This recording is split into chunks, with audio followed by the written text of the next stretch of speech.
Me comentó mi hermano Gabriel, me dice: pastor, cuando empezó la predicación, pues así como que me desconcerté.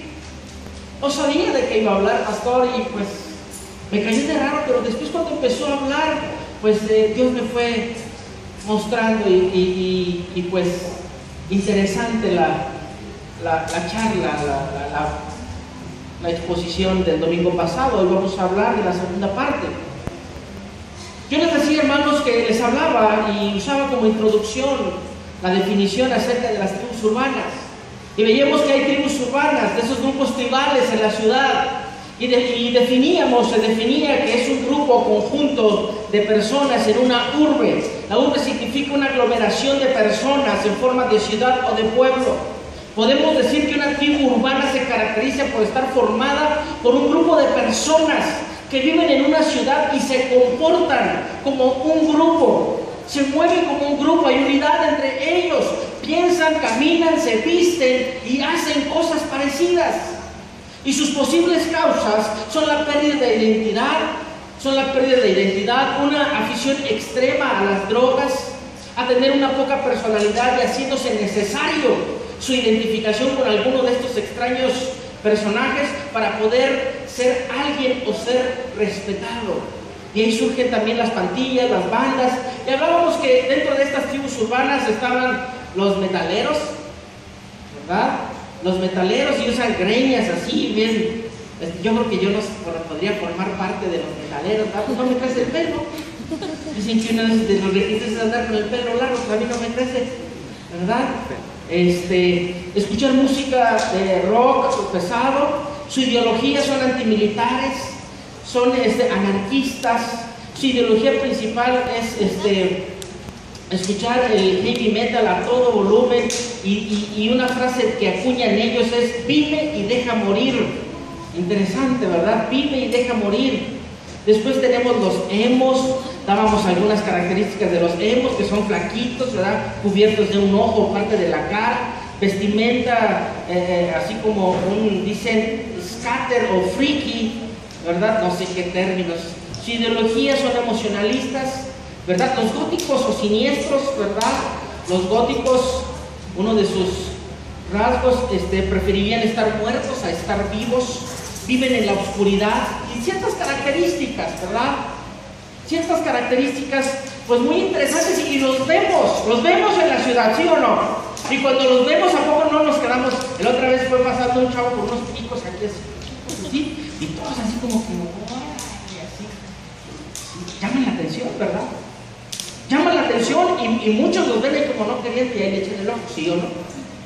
Y vemos chavos, ¿verdad? Y que se visten y tienen esas características, y tú les dices: oye, tú eres Darqueto. No, ¿cómo crees? No, pues yo soy de tales, y no, ¿cómo? Y empiezan, ¿verdad? Ahí a pelear su identidad, a decir: no me confundas con nadie, yo soy de tal tribu urbana, no me confundas. Y hoy vamos a concluir, y permítanme avanzar en el tema, y al final vamos a cerrar nuestra conclusión retomando esto.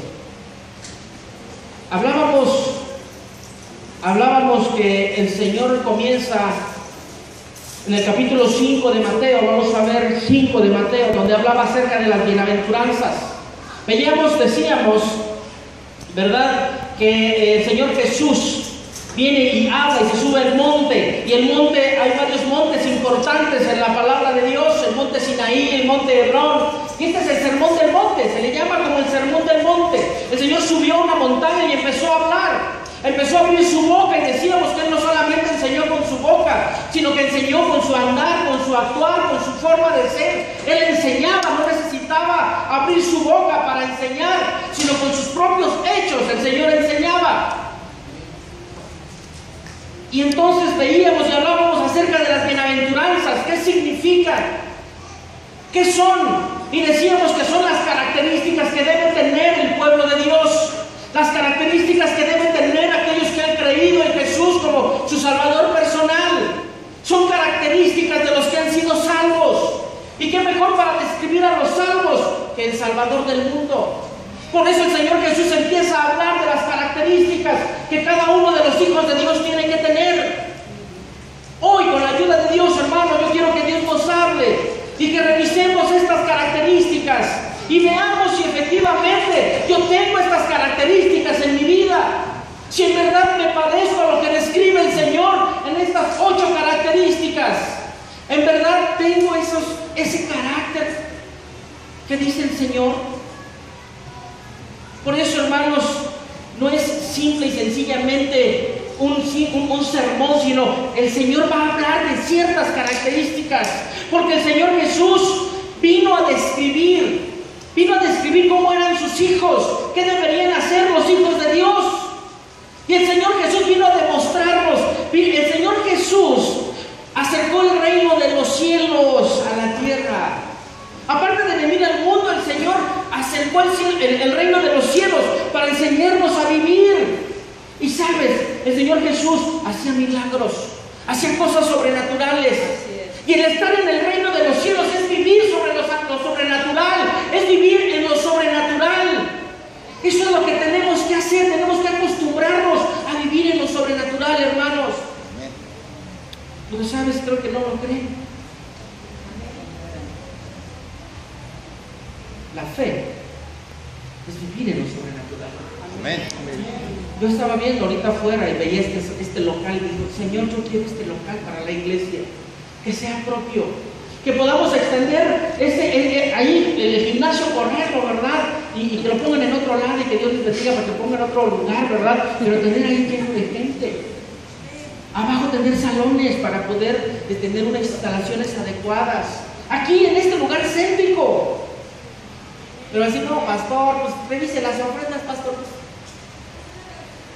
¿Cuándo nos va a alcanzar? Yo creo en un Dios sobrenatural. Yo creo en un Dios que convirtió el agua en vino, que multiplicó la materia de simples 3 peces, alimentó a 5,000 gentes.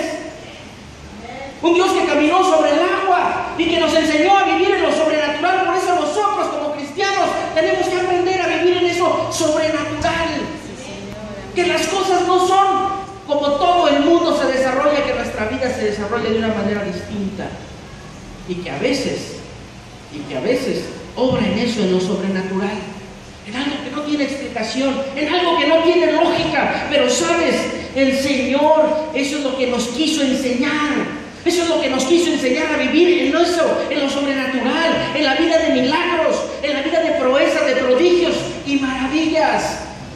Por eso los apóstoles, el apóstol Pedro decía, no se maravillen de lo que yo hago. ¿Acaso el Señor Jesús no dijo que cosas mayores harán? Por eso, hermano, tú debes de creértela y debemos de vivir en lo sobrenatural. Decimos que bienaventurado es el doblemente gozoso, el feliz, la gente que vive feliz, la gente que vive en paz, la gente que vive satisfecha consigo mismo. Y ahí nos quedábamos y revisábamos la primera bienaventuranza y ahí nos quedamos. Nos quedamos en que la primera característica de los hijos de Dios dice, bienaventurados los pobres en espíritu, porque de ellos es el reino de los cielos. ¿Quiénes son los pobres en espíritu? ¿Son los que no tienen dinero? Son los que no tienen orgullo, son los humildes de corazón, son los que reconocen, Señor, no soy, nada soy, pero en Cristo todo lo puedo que me fortalece. Amén. Yo no tengo nada, Señor, yo no valgo nada, pero sabes, tengo un tesoro. Tengo un tesoro en ese vaso de barro. Lo que hay en mí es muy valioso, es el Espíritu Santo. En mí nada soy, pero sabes, tú has depositado el Espíritu Santo en mi corazón, por eso soy importante. Me has hecho un hijo de Dios, por eso soy importante.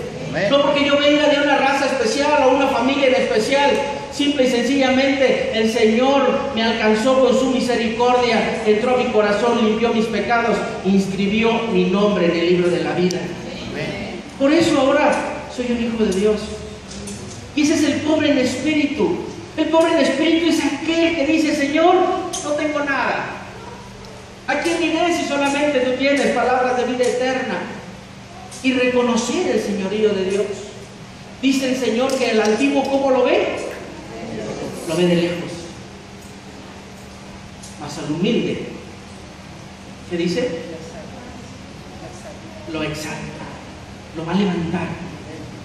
Por eso, hermano, tenemos que ser humildes. y vean cómo se relaciona una bienaventuranza con la otra. Hasta ahí nos quedábamos, esa es nuestra introducción. Vamos a ver la siguiente. Y miren, dice, porque de ellos, ¿qué dice? ¿Es o será? Es el presente, ya disfrútelo, ya tienes que vivirlo, ya tienes que gozarlo. Hoy tienes esas promesas de Dios para hoy, no son para mañana. Es el reino de los cielos ahorita, hoy, aquí, en el presente. Puedes vivir en las promesas del Señor hoy, porque dice que bienaventurados los pobres en espíritu, porque de ellos es el reino de los cielos. Y el reino de los cielos está en nosotros, hermanos. Tenemos que aprender a vivir y a creerle al Señor. Y sigue diciendo, bienaventurados los que lloran. Si alguien no es humilde, ¿podrá llorar? No, ¿verdad? Tiene que haber un pobre de corazón y puede mostrar ese llanto. Tiene que tener esa sencillez. Dice, bienaventurados los que lloran, porque ellos recibirán consolación. Bienaventurados los que lloran. Vemos cómo el espíritu humilde sin duda va a dar un corazón sensible. Cómo se van hilando la característica de uno apegada a la otra. Dice, los que lloran. Paradójico, ¿no? A ver, doblemente feliz el que llora. A ver, espérame, explícame eso. Yo no entiendo eso. Interesante, ¿no? Pero déjame decirte, felices los que lloran. Evidentemente es un contraste, una paradójica, ¿verdad? Pero no se trata de esas lágrimas de dolor, esas lágrimas de llorar, ¿verdad? De sentirte mal, ¿verdad?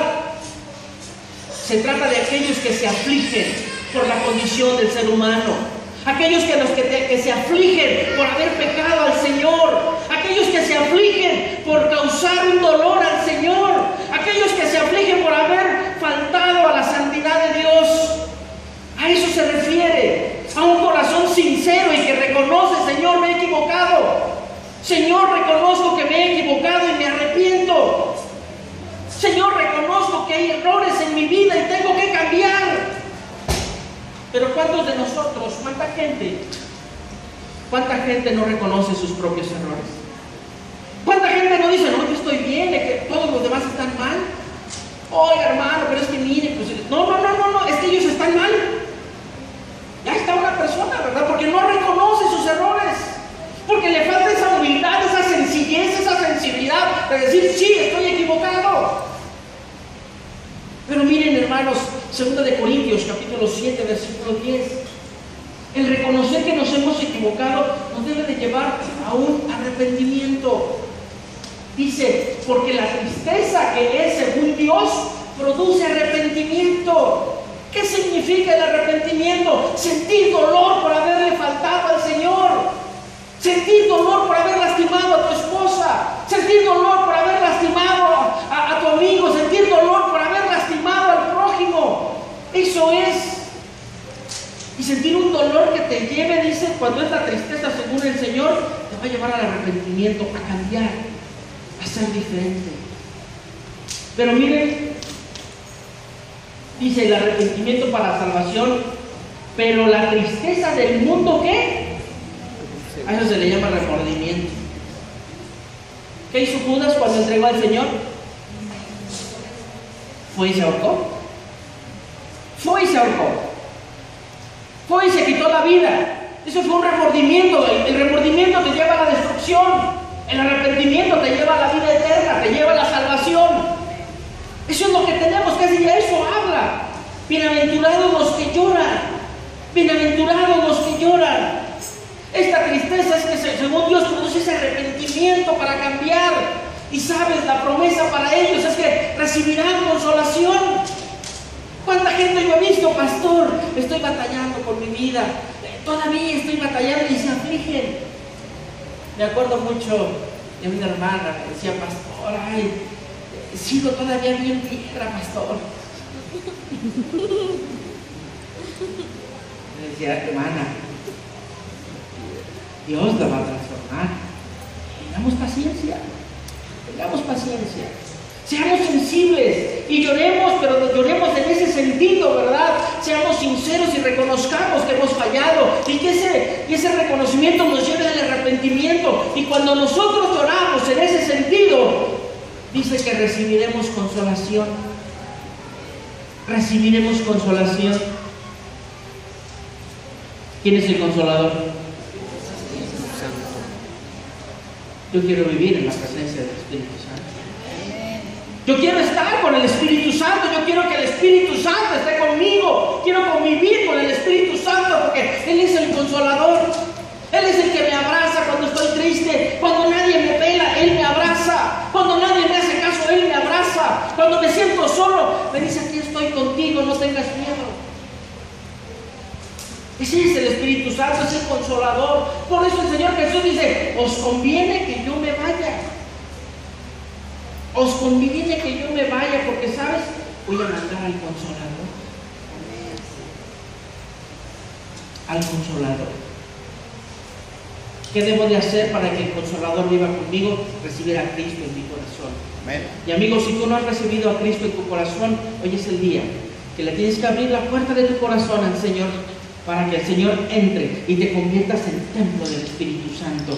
Te conviertas en una persona que está fortalecida por la tercera persona de la Trinidad, el Espíritu Santo, el Espíritu de poder.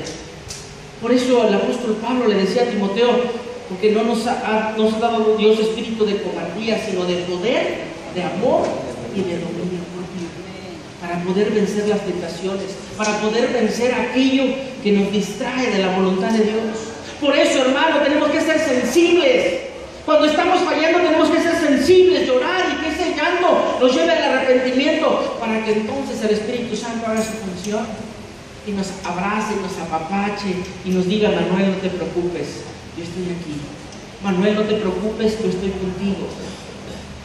Después siguen diciendo: bienaventurados los mansos.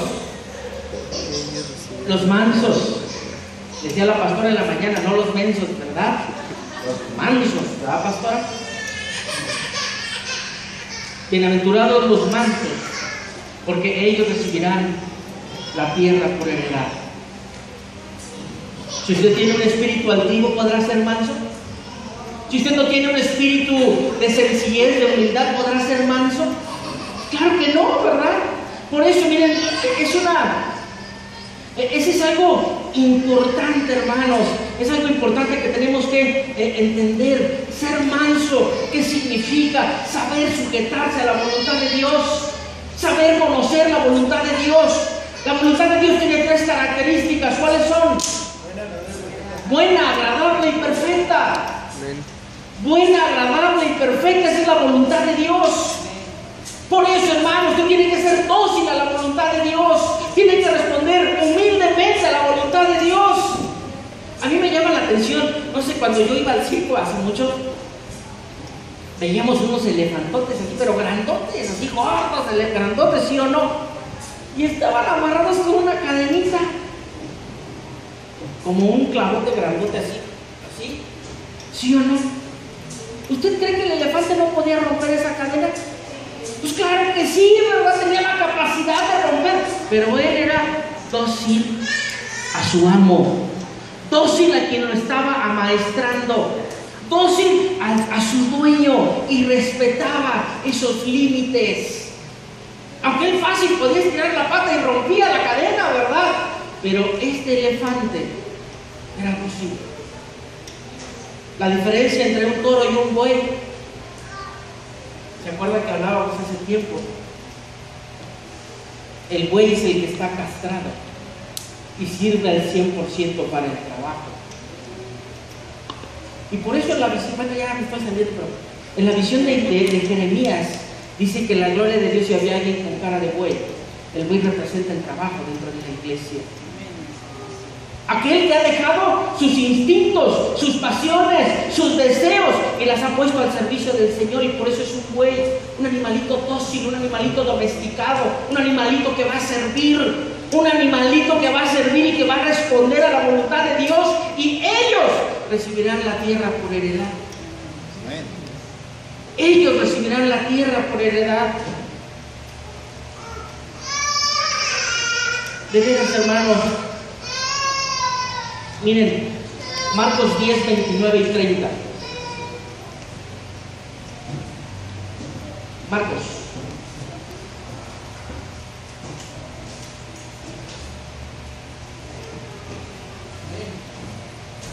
Respondiendo Jesús y dijo: de cierto os digo, ese de cierto es se los aseguro, se los firmo y se los cumplo, casi casi.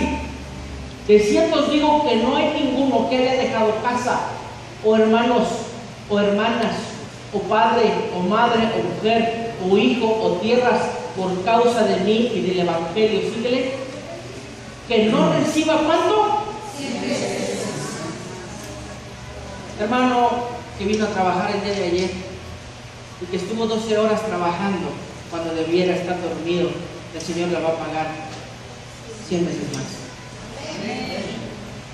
Cada cosa que usted haga por el Señor se la va a retribuir 100 veces más. Por eso el apóstol Pablo decía que el trabajo en el Señor no es en vano.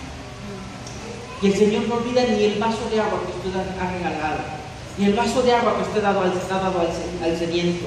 Por eso, hermano, cada cosa que usted haga, cada cosa que haga con esa mansedumbre, cada cosa que haga con esa mansedumbre, aceptando la voluntad de Dios, doblegando nuestro orgullo, doblegando nuestra carne, siendo sensibles a la voz del Espíritu Santo, va a tener retribución, hermano. Por eso, cuando usted venga a servir, no se queje. Cuando usted venga a servir y venga a hacer el aseo y diga: no, nadie me acompaña, pero bueno, total, yo lo hago. Cuidado, se puede perder su bendición. Se puede perder su bendición. Por eso, hermano, cuando usted venga a servir, venga con un corazón gozoso, venga con un corazón dispuesto. No se fije en los demás, usted y el Señor, porque la recompensa es para usted. ¿Se imagina si usted le da 1 hora al Señor, el Señor le va a dar 100 horas? Dijo la pastora: debemos ser interesados con el Señor. ¿Se acuerda que le dijo cuando iba a pelear David contra Goliat? ¿Qué va a recibir el que le gane a ese? ¿Se acuerdan? A ver, ¿qué va a recibir el que gane? A ver, pues no nada más vamos a pelear así de gratis. A ver, ¿qué le van a dar a la hija del rey? No, pues yo voy. Se apuntó, ¿verdad? David se apuntó. Por eso, hermano, bienaventurados los mansos, los que responden con docilidad a la voluntad de Dios. Los que dicen: Señor, híjole, no me gusta mucho, pero pues aquí estoy, Señor. No estoy muy convencido, pero bueno, si tú lo dices, yo sigo fiel. Esos recibirán la tierra por heredad. Recibirán esa promesa, la bendición. Recibirán la tierra por heredad. Mucha gente pierde esa bendición cuando no obedecemos, cuando no acatamos, cuando no amamos la voluntad de Dios.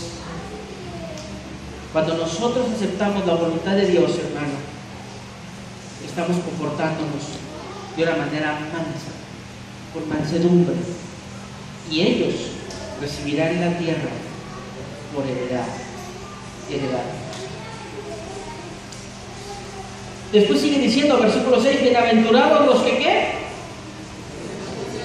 Tienen hambre y sed de justicia, porque ellos serán saciados.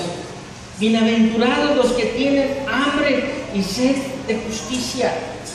Esto no se refiere a los justicieros, ¿verdad? Como el Chapulín Colorado, como ¿qué otros justicieros? La Liga de la Justicia, ¿verdad? ¿Qué otro? ¿Quién es? El santo, ¿verdad? Que siempre peleaba ahí contra las momias de Guanajuato. ¿Qué cosas, verdad? ¿Te acuerdas?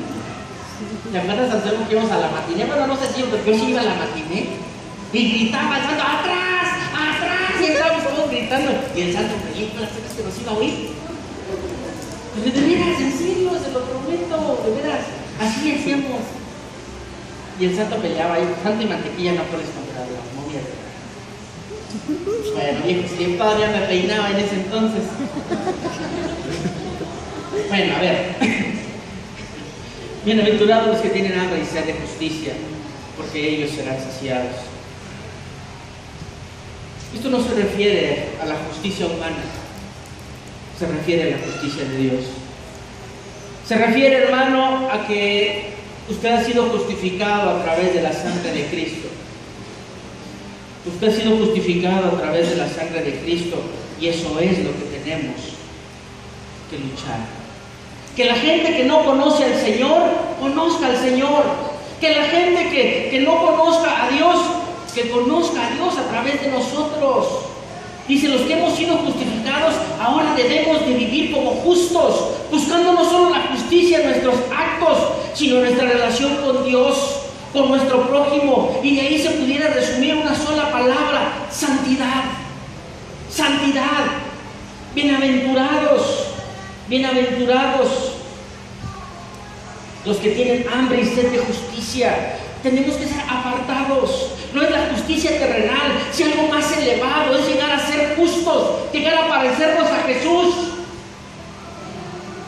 Hermano, ¿a usted no le gustaría hacer los milagros que Jesús hizo? Él vivía en santidad. Él vivía en perfecta comunión con Dios. Él era justo. Por eso el apóstol Pablo decía que todos lleguemos a la estatura de ese varón perfecto que es Cristo Jesús. Por eso, hermano, usted, esa es la hambre y sed. Esa es la hambre y sed. Yo tengo deseos, necesidad de llegar a ser como Jesús, de vivir como Jesús. No es la justicia del mundo, es esa justicia de Dios. Esa justicia de Dios que a veces como que se contrapone con nuestra aritmética, que se contrapone con nuestra forma de hacer negocios. Con nuestra aritmética, claro que sí, porque dice que Él multiplica las fuerzas de los que no tienen ninguna. A ver, si yo tengo 0 fuerzas multiplicado por cualquier número, por 0 es 0. Esa es la lógica del ser humano. Esas son las matemáticas del ser humano, pero las matemáticas de Dios no son así. Él multiplica al que no tiene ninguna. De la nada puede hacer todo, y de lo poco puede hacer mucho. Eso es lo que tenemos que creerle al Señor. Eso es lo que tenemos que creerle al Señor. Y miren los tratos que hace el Señor, los negocios que te propone el Señor. Isaías 55:1. A todos los sedientos, venid a las aguas. Y los que no tienen dinero, venid, comprar y comer. Venid, comprar sin dinero y sin precio, vino y leche. El Señor te ofrece una vida de bienaventuranza gratis. El Señor te ofrece una vida de bendición gratis. Lo único que tienes que hacer es ser humilde, ser sencillo, ser dócil a la voluntad de Dios, apartarte para Dios. Esa hambre y sed de justicia va a ser saciada cuando estemos allá en el cielo y tu vida sea transformada, y todos los errores que hoy te causan problemas ya no van a estar. Esa es la bendición.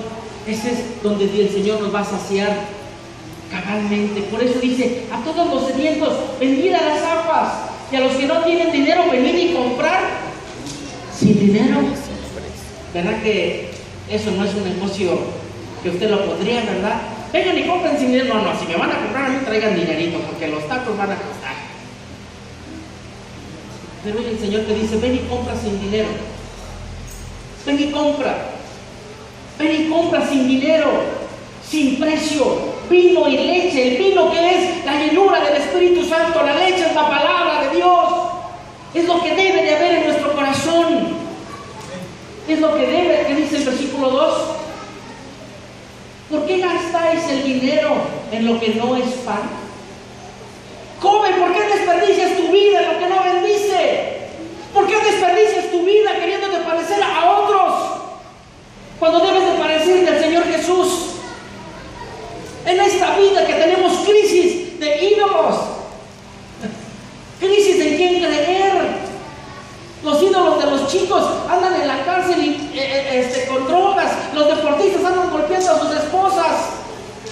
Sí sabe a lo que me refiero, ¿verdad? Los deportistas de la del fútbol americano que golpeó a su esposa, ¿verdad? ¿Cuántos ídolos juveniles están envueltos en la droga?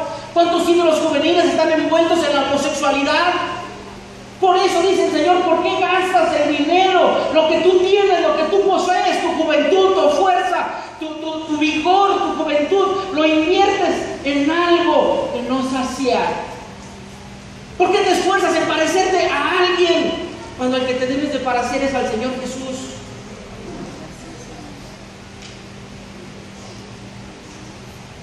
Y sigue diciendo, oídme atentamente y comed el bien, y se deleitará vuestra alma con grosura. Pero ven y deleítate en el Señor. Ven y deleitémonos en el Señor. ¿Y cuál es la promesa?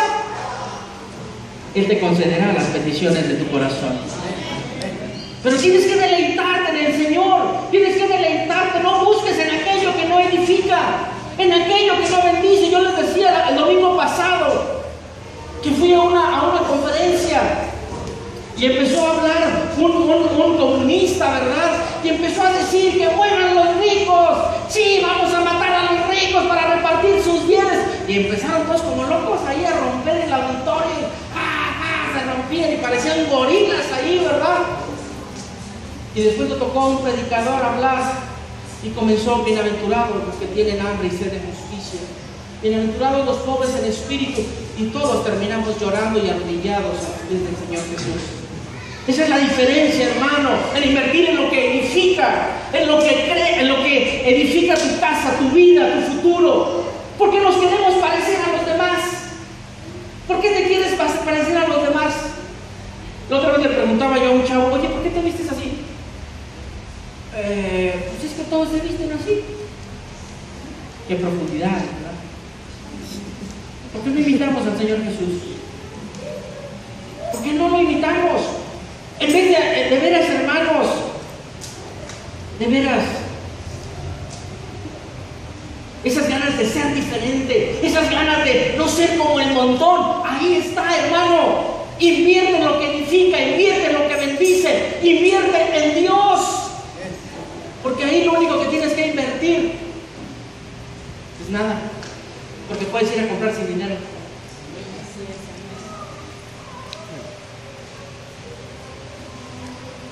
¿Por qué no hoy formamos una tribu urbana que se llame los hijos de Dios?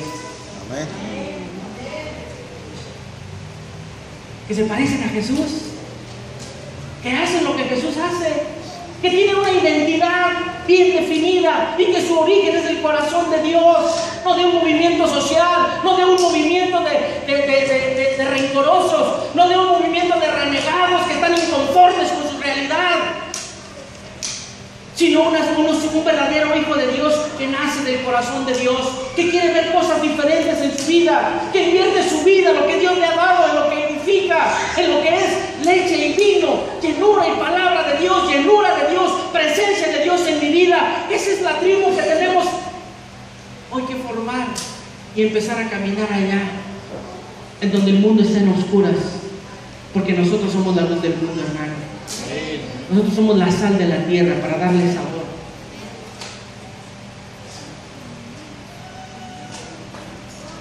¿Qué les parece? ¿Qué dice Job 6:14?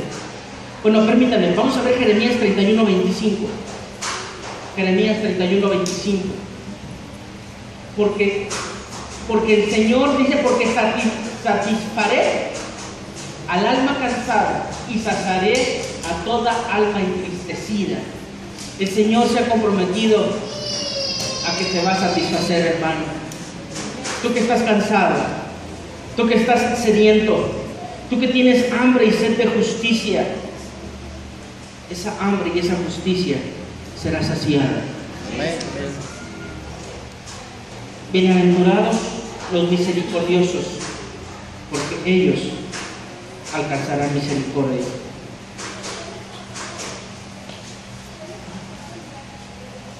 Esto, hermanos, nos invita a tener misericordia de aquellos que no conocen de Dios, a predicar la palabra de Dios y sembrarla en aquellos que no conocen, Hermano, ¿no te conmueve ver a los chicos ahí en la esquina drogándose? ¿No te conmueve que están ahí con sus manos y se te caen? Ya hasta la mano la tienen así, ¿verdad? ¿No te conmueve?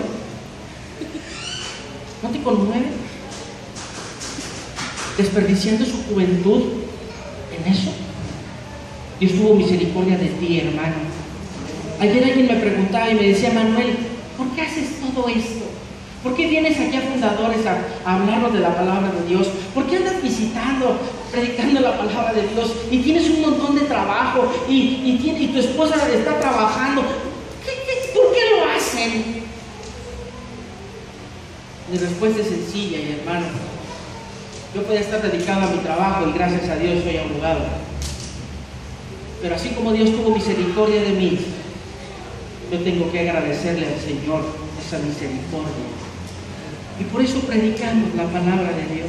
Sí, amén. Sin el mayor interés que gente sea restaurada, que gente salga adelante, que gente conozca la voluntad de Dios, que gente conozca el propósito que Dios tiene para su vida. Hermano, y perdón, nosotros no cobramos. Nosotros no cobramos, no tenemos un sueldo. Lo hacemos por amor, por la misericordia de Dios.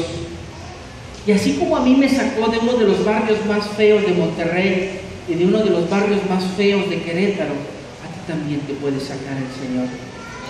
Yo crecí en un barrio que se llamaba La Coyotera, allá en Monterrey le decían La Coya. Y llegué en 1980 a Lomas de Casablanca. Yo les digo, ¿conocen al chacal de Querétaro que mató a su esposa, a su suegro, a su hermana? Era mi compa, me juntaba con él. Se llama Rogelio. De ahí me sacó el Señor. De ahí me sacó el Señor, y no porque yo sea muy bueno o porque sea, ay, qué extraordinario, no. Por la pura misericordia de Dios. Yo no soy nadie, hermano. Es Dios el que ha hecho, y si lo hizo conmigo, contigo lo puede hacer. Amén. Por eso, hermano, la misericordia nos debe de invitar a predicar la palabra de Dios. ¿Qué dice Job 6:14? El atribulado es consolado por su compañero. Hasta me gustó. El atribulado es consolado por su compañero, aunque el compañero, abandonó el temor del omnipotente. Para eso estamos, hermano. Para consolar a aquel hermano que se descarría. Para consolar a aquel hermano que ha olvidado el temor de Dios. Para quitar a aquel hermano que se ha salido del renil y decirle: Señor, vente a los brazos del Señor. Hay misericordia del Señor, porque para siempre es su misericordia. Para eso nos lleva la misericordia, hermano, y tenemos que ser misericordiosos. Hagamos un paréntesis. ¿Cuántas características tienes? ¿Eres pobre en espíritu? ¿Eres de los que lloran? ¿Eres de los mansos? ¿Eres de los que tienen hambre y sed de justicia? ¿Eres de los que tienen misericordia? Bienaventurados los de limpio corazón, porque ellos verán a Dios. El corazón es el centro de la personalidad, es tu alma, tu emoción, tu intelecto, tu voluntad. Esa es la palabra corazón, abarca todo tu ser. ¿Cómo está tu alma? ¿Estás viviendo en santidad? Sin santidad nadie verá a Dios. Sin santidad nadie verá a Dios. Por eso, hermano, tenemos que apartarnos de aquello que no le agrada al Señor, de aquello que no le agrada al Señor, de aquello que el Señor no le gusta. Tenemos que vivir bajo la voluntad de Dios, y estos verán a Dios, vivirán en la presencia de Dios.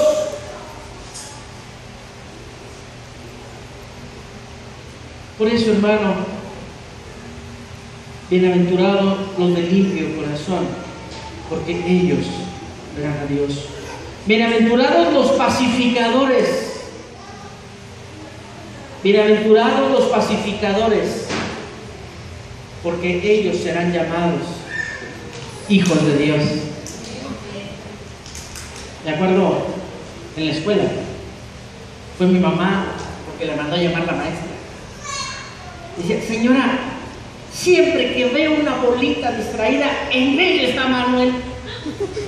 Siempre que veo a alguien que anda haciendo relajo, es Manuel. Me reconocían por eso. ¿Por qué te reconocen a ti? ¿Te reconocen porque hablas bien de los demás? ¿O te reconocen porque hablas mal de los demás? Créame, hermano, yo he visto hermanas y hermanos que el tema de ellos es hablar mal de la gente. No hay que el hermano planeta, de todo hablan mal. Pareciera de esos programas de Laura de América, ¿cómo se llama? ¿Cómo se llaman esos programas de Rocío Sánchez? ¿Cómo se llaman? Que pasan lo más podrido de la humanidad. Que mi mamá me bajó a mi novio. Esos dramas tan grotescos, lo más vil de la personalidad humana, ahí lo pasan. Y lo paran a juzgar, y todo, no, que yo opino esto, no, que acá, que usted sabe qué, y empiezan ahí, y que los sabios a opinar de esas condiciones. ¿Por qué no hablan de cosas buenas? ¿Por qué no hablan de cosas que edifican? ¿Por qué no hablan de historias de triunfo? Gente que cambió, gente que ha salido de la droga. Ah, no, hablan de puras desgracias. Hablan, ¿por qué? Porque eso es lo que vende. Eso es lo que quiere la gente quiere pan y circo. Y eso es lo que quiere, eso es lo que quiere el mundo. Pero nosotros como hijos de Dios, hermanos, tenemos que ser pacificadores. Tenemos que ser pacificadores y dar la paz que solamente Cristo puede dar. ¿Cómo se saludan los judíos? Shalom, ¿verdad? ¿Qué significa? Pero esa paz va más allá, no nada más de que estés en paz, sino también viene de la palabra salud. Que tengas salud espiritual, salud del alma, que seas sanado por el Espíritu Santo, que seas sanado por Dios. Por eso ellos son los pacificadores, porque están en paz con Dios. Nosotros somos embajadores. ¿Para qué?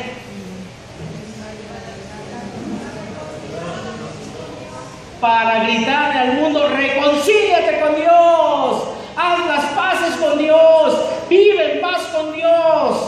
Eso es lo que tenemos que vivir, eso es lo que tenemos que enseñar, eso es lo que tenemos que predicar. Nos quedamos nomás con lo bonito, ¿verdad? Soy un embajador del reino. Sí, pero ¿cuál es la función del embajador? La función del embajador es gritarle al mundo: reconcíliate con Dios, haz las paces con Dios, vive en paz con Dios. Dice que en Cristo tenemos paz para con Dios, ¿verdad? Eso es, somos los pacificadores, porque ellos serán llamados hijos de Dios. Bienaventurados los perseguidos.